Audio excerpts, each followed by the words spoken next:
Շնորհակալություն, սիրելի սիսյանցիներ, սիրելի ժողովուրդ, մենք այսօր շատ ենք հիշատակել թիմը ամբողջությամբ երկու մարդու անունները, մեր գործընկերների, մեր պայքարի ընկերների անունները, Արտուրի և Աշոտի։ Այսօր կալանքի տակ են, մեկը կալանքի տակ, մեկը դատապարտյալ, անշուշտ քաղաքական, բայց այդ բանտի ճանապարհը բացող ակսակալը ես եմ։ 18 թվականին առաջին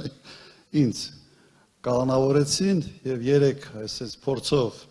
գնալ գալով, սենց սարքեցին, նստած հելած,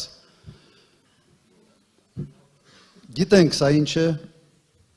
մեր թիմով ոչ մեկը չի կոտրվելու, պայքարելու ենք մինչև հաղթանակ, վստահ եղեք։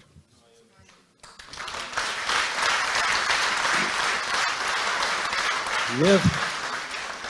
հետարքիրը գիտեք ինչ է, հետարքիրը նաև որ այդ երկու մարդկանց անունները,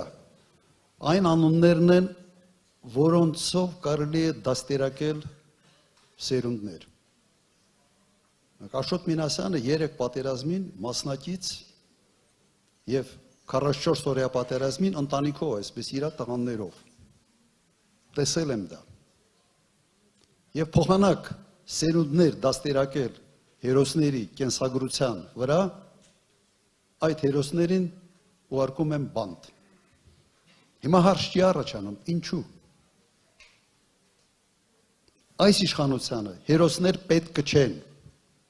հայրենասերներ պետք չեն։ Եվս փորձեմ պարզաբանել, թե ինչու։ Ճիշտ է։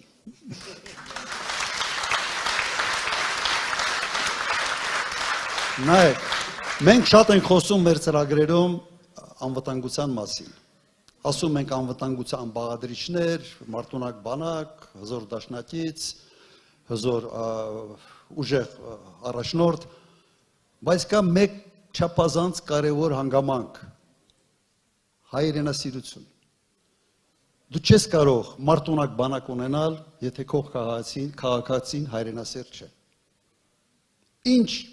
զենքեր ուզում ես բեր, ինչ զինամթեր, զինատեսակներ, սպառազինություն, զինվորը պետք է լինի հայրենասեր,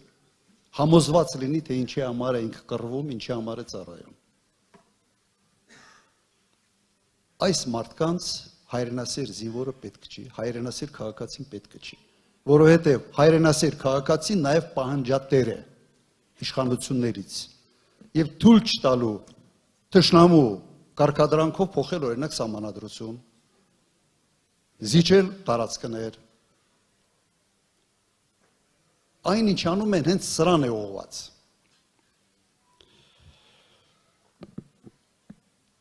Հետևաբար ամենից լավ անվտանգության երաշխիքը դա հայրենասեր քաղաքացին է։ Սիրելի ժողովուրդ, մենք երբ խոսում էինք բազմաթիվ հանդիպումների ժամանակ անվտանգության երաշխիքների մասին, մենք խոսում էինք ինչ-որ մոդելի մասին, որտեղ ենթադրվում է, որ խաղաղությունը Ադրբեջանի հետ պետք է ենթադրի նաև երաշխավորներ։ Մենք ասում ենք տարբեր երկրների մասին և վերջերս հենց իրենք հնչեցրին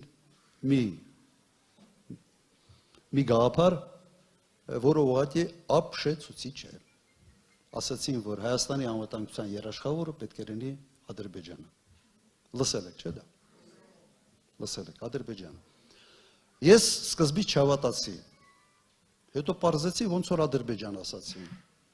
Հետո մտածեցի, կարող է ինչ-որ այս երկրագնդի վրա կա մի ուրիշ Ադրբեջան, այս Ադրբեջանի հետ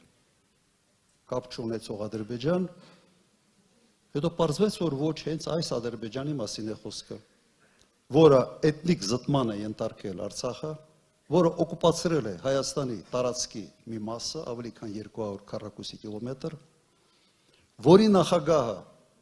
հայ սպայի գլխատած ադրբեջանցուն հերոսի կոչում է տվել, հենց այդ Ադրբեջանը պետք է լինի Հայաստանի անվտանգության երաշխավորը։ Եվ դուք կարծում եք, թե մեր հայրենասեր քաղաքացին կարող է սա հանդուրժել, իհարկե չի հանդուրժելու, համաձայն եք, այդ դրա համար իրենք չեն ուզում լինի հայրենասիրություն, և պատճառներից մեկն էլ դա է, որ դպրոցական ծրագրերից հետևողական հանում են ամեն ինչ, որ այդ հայրենասիրությունը նոր սերնդի մոտ չարմատավորվի, և կրկնենք պատճառը մեկն է, հայրենասեր քաղաքացին պահանջատեր է երկրի ապագայի նկատմամբ։ Այս ընտրությունների ժամանակ մեր հայրենասիրությունը պետք է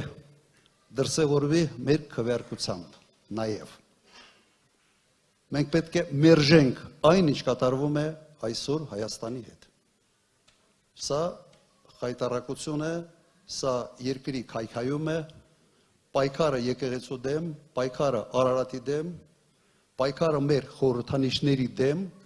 սա հենց այդ հայրենասիրության ոչնչացումն է, հետևողական քայլերով։ Եվ եթե 5 տարի առաջ անում էր մեկ բան, ասում էր մեկ բան խոստանում, անում էր մեկ ուրիշ բան, հիմա ենթադրում եմ, իրենց թվում է, թե արդեն այնքան են թուլացրել մեր ազգային կոմպոնենտը մեր մեջ, որ կարելի է արդեն բացահայտ խոսել այդ ամեն ինչի մասին։ Իրենց ծրագրում ուղղակի գրած է, որ պայքարում են հայ առաքելական եկեղեցու դեմ։ Մենք սա ընդունում ենք, հաշտենք սրա հետ, ոչ։ Ավելին, այսօր իրենք անում են ամեն ինչ, որ մեր խաղաղությունը, իրենց այսպես ասեն ժողովրդին ծախվող խաղաղությունը կապված լինի մեկ մարդու կամքի հետ։ Մեր մոտեցումը հետևյալն է, չի կարող լինել խաղաղություն, եթե չկա համակարգ, որը երաշխավորում է այդ խաղաղությունը։ Նիկոլ Փաշինյանը ասում է հետևյալը, մեզ համակարգ պետք չէ,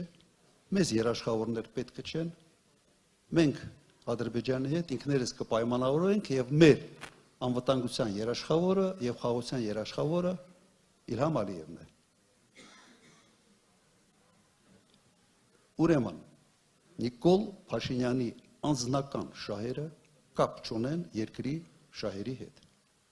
Ինչի համար է ինքը դա անում, ևս ինձ համար շատ պարզ է։ Եթե խաղաղությունը երաշխավորված է, կան երաշխավորներ, ապա Նիկոլ Փաշինյան դու ոչ մեկին պետք չես, որովհետև խաղաղությունը լինելու է նաև առանց քեզ։ Բայց Հայաստանի Հանրապետության պետք է խաղաղություն, որը կախված չի ոչ Նիկոլ Փաշինյանից, ոչ ինձանից, ոչ որևէ մեկ այլից։ Համաձայն եք։ Սա է խաղաղությունը։ Չի կարող խաղաղությունը կախված լինի մեկ անձի հետ։ Սա խայտառակություն է, ոչ թե խաղաղություն։ Չի կարող ստախոս ղեկավարը երաշխավորի որևէ բան։ Ես չգիտեմ, կա այստեղ մարդ, եթե կա, թող մեկը ձեռք բարձրացնի, որ հավատում է Նիկոլ Փաշինյանի ասածներին։ Չէ, մեկը եթե կա, ձեռք բարձրացնի։ Այս մարդը օրը մի քանի անգամ, շաբաթը տասնյակ անգամ, խոսքը կփոխի, այս կրուծիտներից հոգնել ենք, ոչ միայն մենք, նաև հոգնել եք դուք։ Սուտասան առաջնորդը չի կարող լինել երկրի առաջնորդ։ Սուտասան առաջնորդը փորձանք է երկրի համար։ Եվ այդ սուտասան առաջնորդին մենք պետք է ուղարկենք հեռու տեղ։ Համամիտ եք։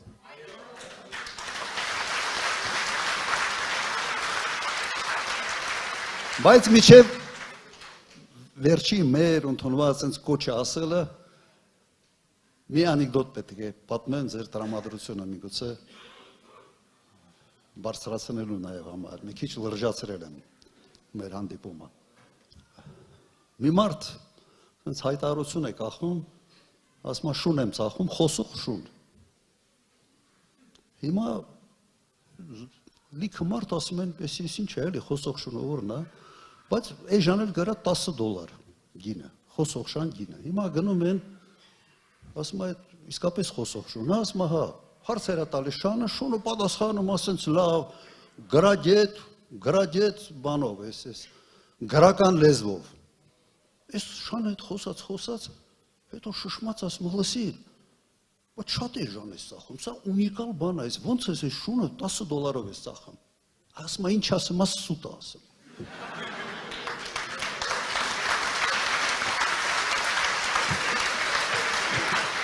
Ժորջան, նույնիսկ սուտասող շան գինն է անգնում։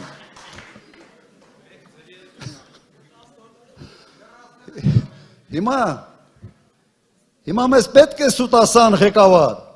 Ոչ, ինչ է մեզ պետք։